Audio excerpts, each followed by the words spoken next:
Welcome to Fredericksburg Mission, a podcast talking all things mental health and wellness in the Burgh. Brought to you by...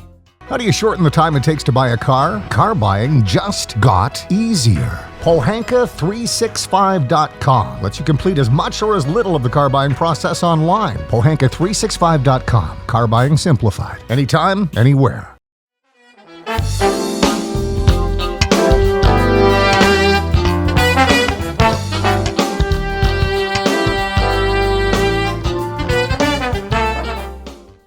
Welcome to Fredericksburg Mission Podcast. My name is Angela Rivers, and I am here today with George Mack, the project manager for Project Life. Thank you, George.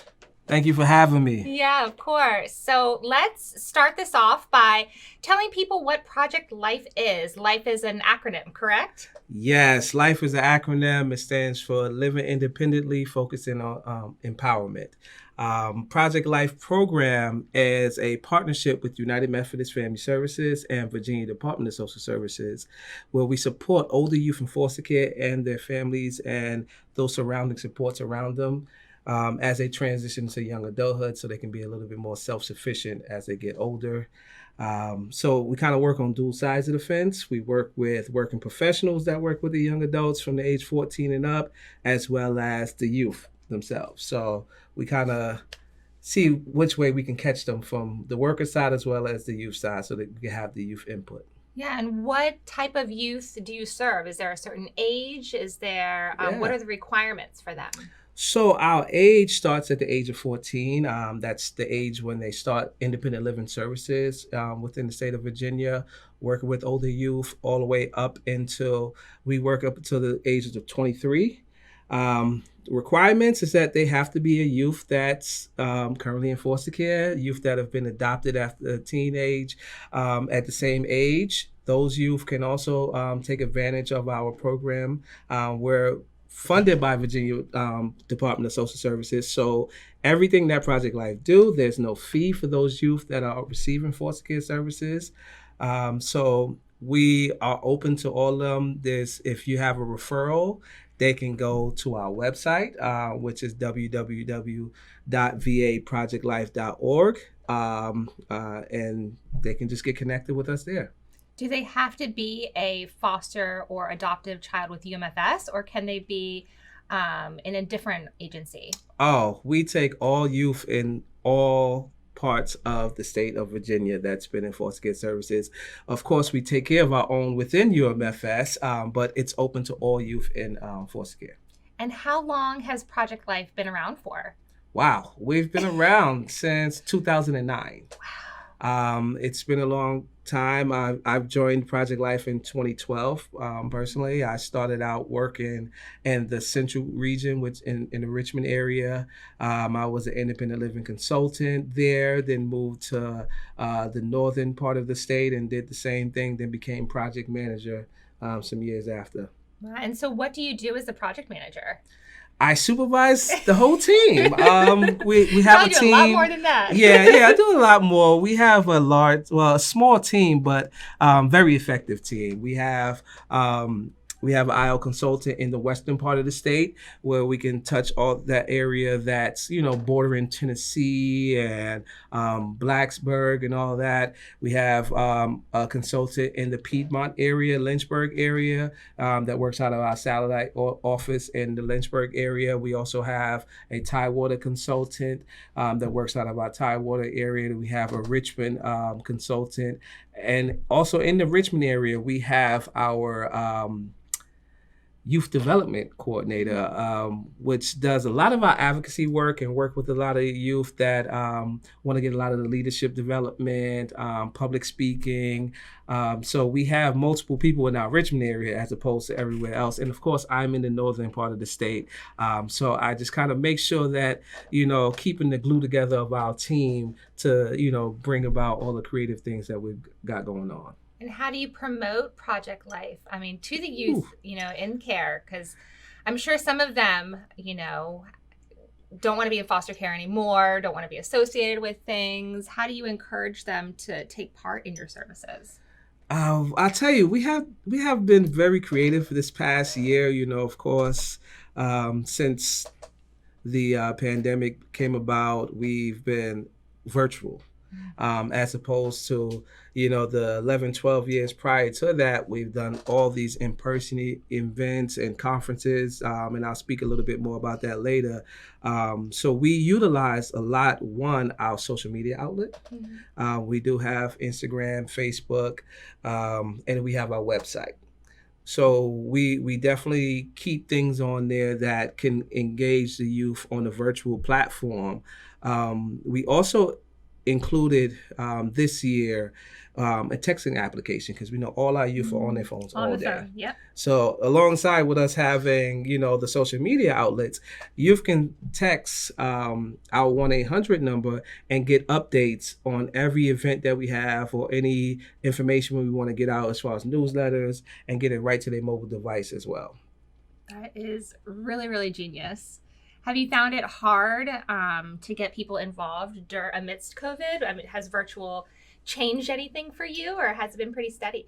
I would say it changed a lot. How so? I wouldn't deny that. You go from a lot of in-person events where youth get a lot of those tangible soft skills in person, and then switching that to a virtual platform.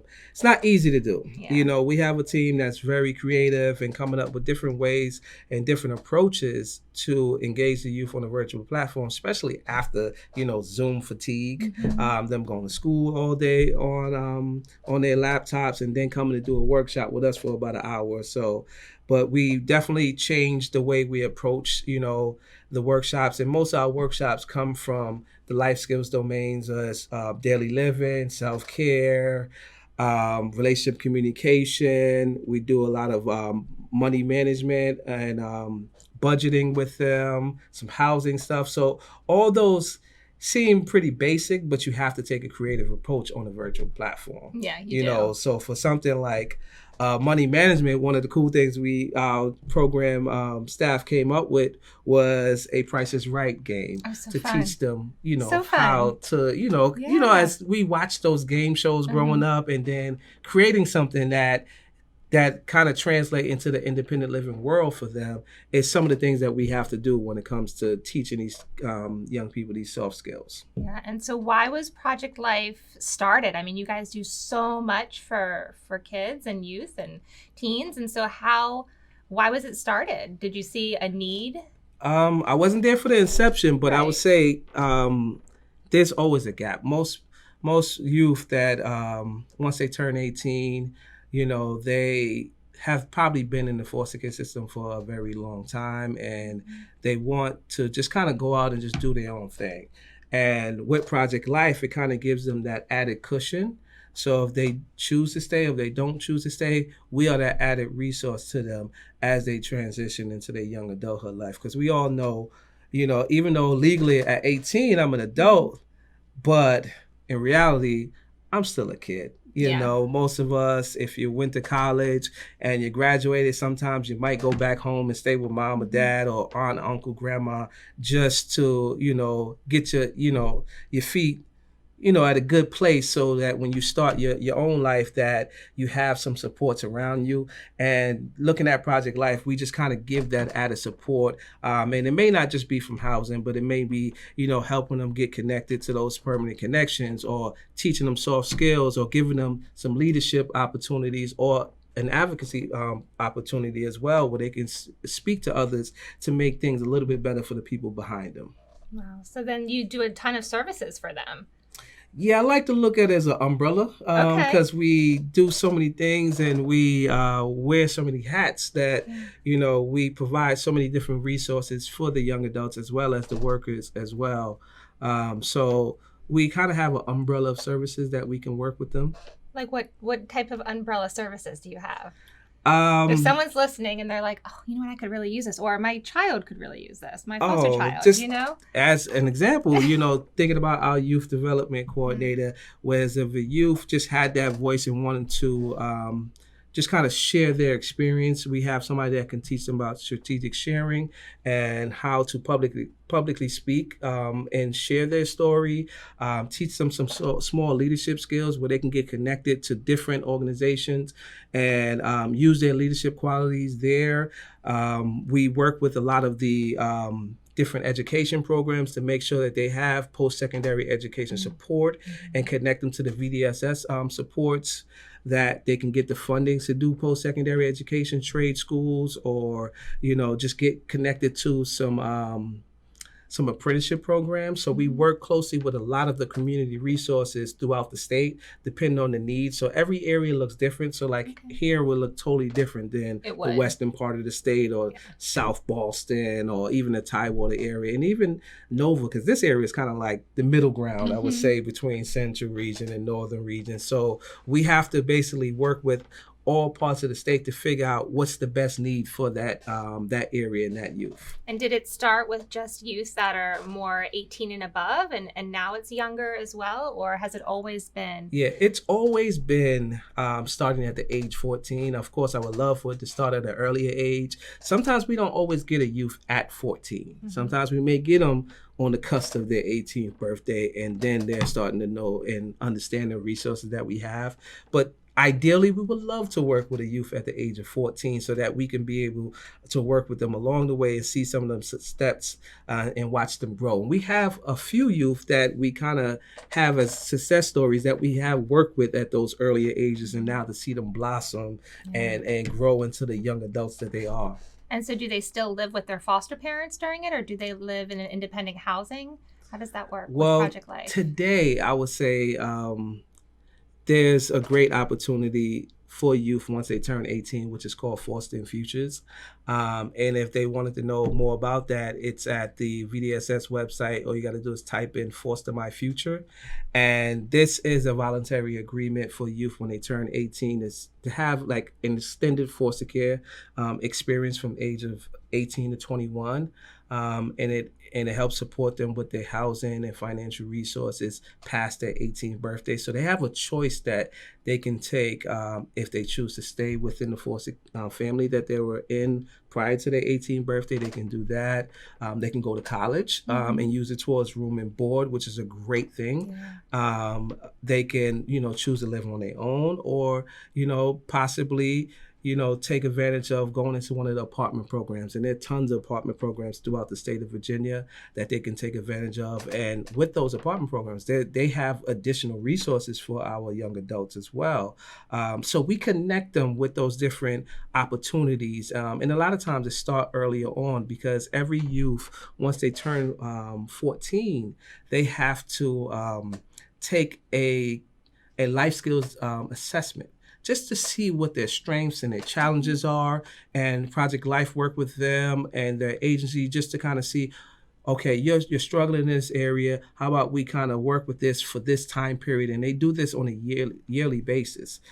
So 30 days after, ideally 30 days after a 14th birthday, they would take this assessment just to kind of see generally where you are in life, and it's basically on the same life skills development that we kind of do the workshops on.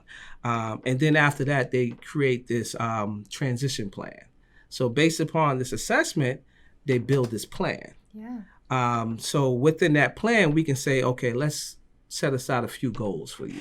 If they're younger, it might be something small as far as daily living skills in the home or wherever living arrangement they have. If they're a little older, they may be wanting to work on some futuristic stuff like, work and study, just kind of preparing themselves for self-sufficiency, money management, where it's, okay, let's make sure you have a bank account, you save such and such to reach this goal if you want to buy a car. So you're teaching them those type of skills.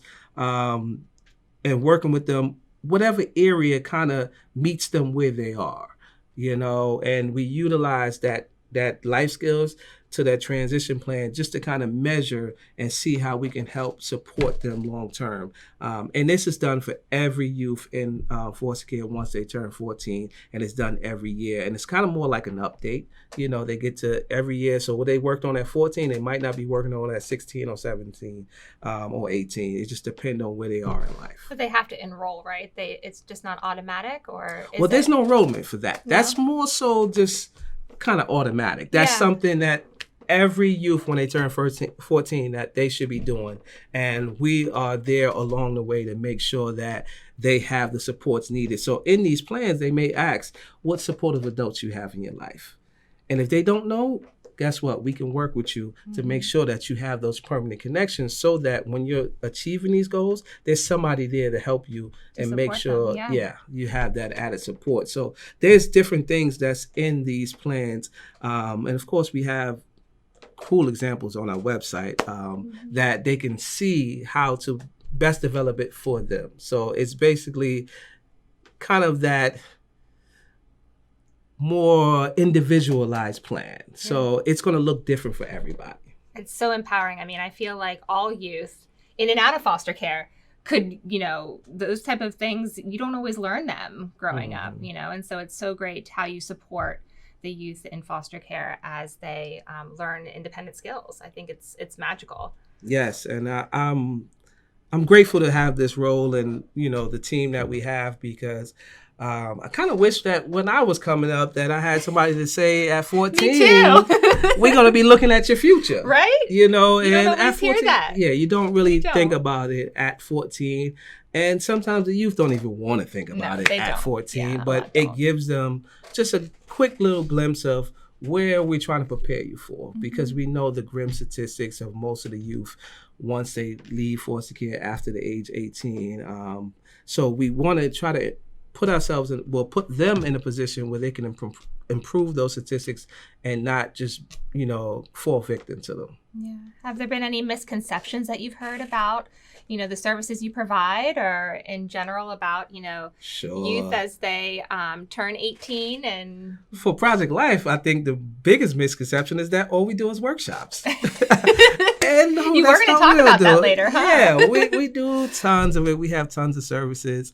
One of the cool things we do, two, I would say, because every year we do 2 statewide youth conferences. Now, the past year, of course, they've been virtual, but we have the opportunity in the fall and the spring to bring all these different youth from all walks of life throughout the state of Virginia to come together and do large gatherings of these soft skills workshops that we do on a regular basis, and bring them and do a way more creative, way more youth engagement, and just have the youth kind of meet somebody from the other part of the state that's maybe a 6-hour drive to this part of the state, and maybe learn something that they probably didn't even know, that we have a shared experience because they didn't know. And then become good friends. Great bond. Yeah. It's kind of like a family reunion, I like to call it, especially for Project Life. And then they get to maybe have a permanent connection from that, just from that networking with others. We also do, like I said, working with these agencies and these young people, we get to do a lot of individualized work with the workers. So we have a worker, they have this one kid on their caseload that they're struggling with finding resources. They can come to Project Life, and we can do a one-on-one consult with them just to kind of help improve the outcomes of that caseload, or that young adult, not even calling them caseload, because they're not a number. These are our future. So looking at them as young adults, because they're going to be in our seat at one point in life. And just preparing them for that self-sufficiency, or just whatever connections they may need moving forward in life. So we're not just only doing just workshops. I know that's the typical thing. Hey, what Project Life workshop you got going on? So we definitely get boxed in with that a lot. But we definitely want to, just let you guys know we do a lot more than that that umbrella of things, and whatever the need is, we'll just put that hat on and kind of make it work for whatever situation we have. Yeah, so do you have a big workshop coming up in the fall? Oh man, well, we're still in the spring. I will tell you, we have our spring conference coming up, and I'm not too sure how far away this is going to air in 2 weeks. May 18th to the 20th, we just broke it down into a 3-day segment. Usually we do it over a weekend where we bring youth in for a weekend in a hotel, which our funds cover, that they can just come in and just partake face to face. But being that we're virtual, we broke it down on the virtual platform, and they can partake in that. We have breakout sessions. This one is called the Life Network, so we kind of got it like different spin-off on shows that we have. Where we have a chef coming in that's going to be doing a segment that's similar to like Beat Bobby Flay, but you're going to be challenging a chef, and he's going to provide you with the ingredients of everything you need to make for that, similar to like things that you will find in your pantry, not something that you got to go out and buy more expensive, but just pantry items that you would normally have, especially for our older youth that may have an apartment and don't have, extravagant equipment, and just learning how to make a reasonable dish that's affordable, that you can sustain long term and kind of repeat as you move forward in your own apartment setting, as well as those youth that are younger that's in those different homes or settings where they have access to kitchens that they can learn how to make a meal for themselves. A lot of our youth don't have those opportunities where they can learn how to cook and make those meals. So we have virtual opportunities for that, and then different other opportunities as well. That sounds so fun. Yeah. I kind of want to know the recipe. Oh yeah, listen. I think on the Christmas time we had a chef come in and teach them how to make a holiday pie, like an apple pie, and he did it step by step, and they learned how to make dough from scratch, so cool. cut the apples, and did it all in an hour. Wow. So you become a big foodie over here. And I love food too, because I actually had my laptop up in the kitchen. Yeah. I'm in there chopping and doing everything alongside with them. So we have a lot of those opportunities. That's so nice. And then has there been a time, since you've been working with them, that you have said, you know what, I'm making a difference? Because you certainly are. Every day, I would say, one takeaway I would say, it's a pleasure to watch our young folks kind of blossom and grow into the young adults they're going to be. Not every day we get youth that's going to be there for the long haul. Sometimes we might get a one-off where just a youth just might need that service at that time. We provide it for them, and that's what they need, and they go on. There's others that are, always coming back to learn more and develop themselves alongside with us, that we get to watch them blossom, as they grow and as we provide those different resources and service for them. So I think every day for me is rewarding, because you never know, even though that one-off may be just that one-time experience, I got that one chance to say we was there for them. So I got, that one day. So every day can be rewarding for us. What keeps you coming back though too? So on the days that are tougher? The tougher days, it just, you got to think about it. And do you think about the rewarding days? Yeah, you gotta look at the light at the end of the tunnel. I'm gonna tell you that much. But the tougher days is like, you gotta be there for them. One thing about working with older youth, because they have a stigma on them that they're hard to work with. Yeah, they do. So it's more so you have to be there consistently for them, because they feel like a lot of times people aren't there for them long term. So even if they're giving you the hardest of the hardest day, they can never say that myself or anybody from Project Life turned away. Yeah. Because we're still gonna be there. You can give it back to me, but I'ma still be there. I'ma still provide for what I need, because this is what we said we're gonna do. Right. So I appreciate it that this program allows us to stick to our guns, and even though there are some tough days, that we still stay there, and still, because we know at the end of the day, I don't want this young person to be on the wrong side of a statistic. No, you don't. Not at all. So we talk a lot at UMFS, and I know you know this, that, families, the youth, our staff, we are unwavering champions. Project Life, you guys are unwavering champions. Mm-hmm. So how do you view yourself as an unwavering champion? Superman. No, that's just a joke. For me, it just, I think we all are champions in our own right, but I just feel like, just from growing up and just knowing there's always maybe that one person or many people, and we all don't have a lot of people in our lives that kind of make that change. And if I have that opportunity just to say, I can be there and just be that constant, I can just be that champion for whoever it is, and every day, I don't know which person it would be, but being able to just wake up and say, today, I'm going to make a change for somebody. I don't know who it is, but I'll be there. So that's my biggest thing, is being a constant for anybody, no matter who it is. And you do such a good job at that. Thank you. So, a lot of people in our field do this for a bigger reason. They were drawn to it for whatever reason. So when you started with Project Life, was there something in your life that made you realize that this is just the right career for me? Yeah, part is my upbringing and part is what I went to school for, college. I studied juvenile justice in school, but when I got into that was more so working with youth kind of after the fact. So initially, I never thought I would end up in foster care, but I knew I wanted to work with young people in some type of youth development. And growing up, and I grew up in New York City, we had a lot of programs. We didn't have programs like this program where you're kind of every step of the way with the young people.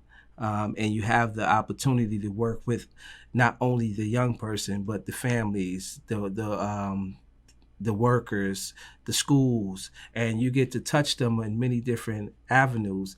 So understanding that I didn't have that opportunity growing up, and then going to school and realizing I don't really want to work with somebody after they fumbled the ball. I want to catch them earlier on. So when I get a young person that's at 14 and is willing to work with me long term, I value that. So I show them that I'm going to be there and that I value that work so that they can value, my time and my investment in that person. And then being able to see them, later on down in life, like, hey, Mac, I appreciate it. Those type of things. It makes all of a difference. Yeah, every day. So, it just want a little bit of upbringing, a little bit of work life experience and working in other different departments and seeing, okay, I tried this, I tried that. This is where I need to be. This is your home. Yeah, definitely. So before we close, is there anything else you would like to tell our listeners about Project Life? If anything, definitely take advantage of us. We're here. And I mean that in a good way. Where it's so easy to get connected with. Like I said, our website is www.va.org. And you can find all of the services that we have, all the events that we have on our calendar. We also have social media where you can find us at Project Life _VA. So take advantage of the opportunities we have. Thank you, George. It was so nice to have you here. Thank you. I appreciate it. And I learned a lot too, just about Project Life and about all the different services you provide. So I appreciate it. Oh, listen, I learn something new every day with this program. So you have to. It keeps you going, right? Yeah, it keeps you young. Yeah, yes, exactly. Exactly. Well, this is Angela Rivers with Fredericksburg Mission. Of course, if you'd like to learn more about UMFS, please visit www.umfs.org/foster. We'll see you next time. Thank you for joining us. I'm Angela Rivers with Fredericksburg Mission. Tune in at Apple Podcasts, Spotify, or anywhere you listen to your podcast. Join us again next week for our next episode.